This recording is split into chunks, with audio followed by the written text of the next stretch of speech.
क्या आपको पता है कि लोकसभा चुनाव में पहली बार 400 पार सीटें लाने वाले वो नेता कौन थे और इंदिरा गांधी की हत्या के बाद कैसे ये टर्निंग पॉइंट बना था। देश में आम चुनाव के 6 चरण पूरे हो चुके हैं। आखिरी चरण के लिए वोटिंग 1 जून को होगी।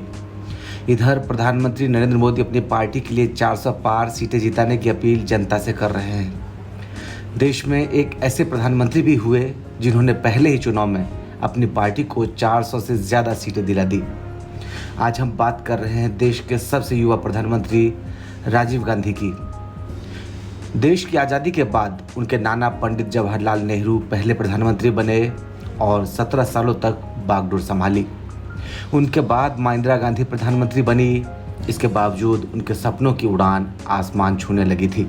उन्होंने ऐसा ही किया और पायलट बनकर देश दुनिया का आसमान नापने लगे। फिर अचानक प्रधानमंत्री मां की हत्या कर दी गई, जो राजीव के साथ ही देश के लिए टर्निंग पॉइंट बन गया।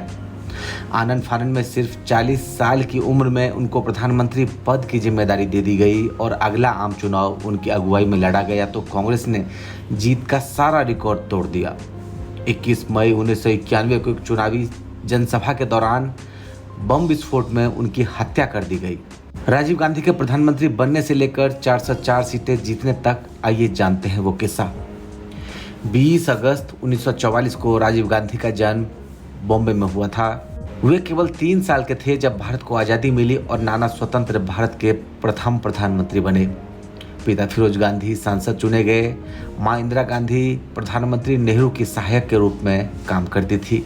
इसलिए राजीव गांधी का बचपन नाना के साथ 3 मूर्ति हाउस में बीता।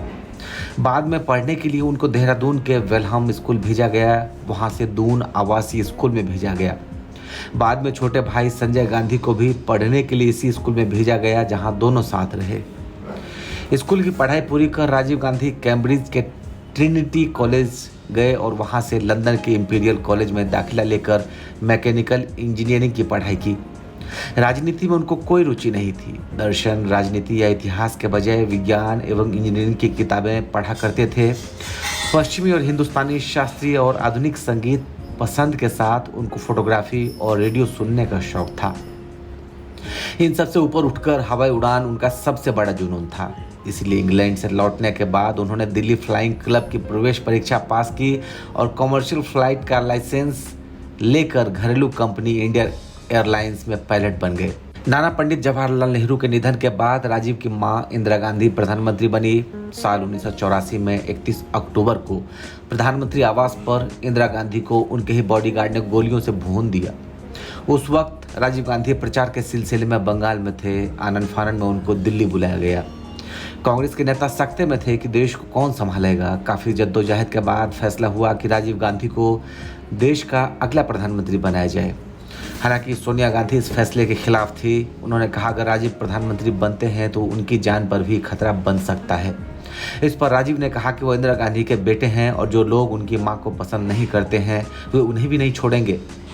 इंदिरा गांधी की हत्या के बाद देश भर में सिख विरोधी दंगे फैल गए, क्योंकि सिख समुदाय के सुरक्षा कर्मियों ने ही स्वर्ण टेम्पल में ऑपरेशन ब्लू स्टार के विरोध में उनकी हत्या की थी। इस मुश्किल वक्त में देश को संभालना देश के सबसे युवा प्रधानमंत्री के लिए सबसे बड़ी चुनौती थी। देश के सामने आम चुनाव थे। इंदिरा गांधी की हत्या के तुरंत बाद 24, 27 और 28 सितंबर 1984 को लोकसभा के चुनाव हुए। राजीव ने इन हालात का सामना किया। 8वें आम चुनाव में पार्टी को 404 सीटें दिलाई। इस चुनाव के बाद बचपन से ही विज्ञान की डोर पकड़ कर रखने वाले राजीव गांधी ने देश को प्रगति की राह पर बढ़ाया। देश में कंप्यूटर लेकर आए और BSNL जैसी कंपनियां बनाई, जिससे देश में दूरसंचार और IT के क्षेत्र में काफ़ी तरक्की हुई। 21 मई 1991 को कांग्रेस के लिए प्रचार करने राजीव गांधी तमिलनाडु के श्रीपेरुम्बदूर गए थे। वहां पर एक महिला हमलावर ने राजीव के पास आकर पैर छूने के बहाने खुद को बम से उड़ा लिया। इसी में राजीव गांधी का निधन हो गया।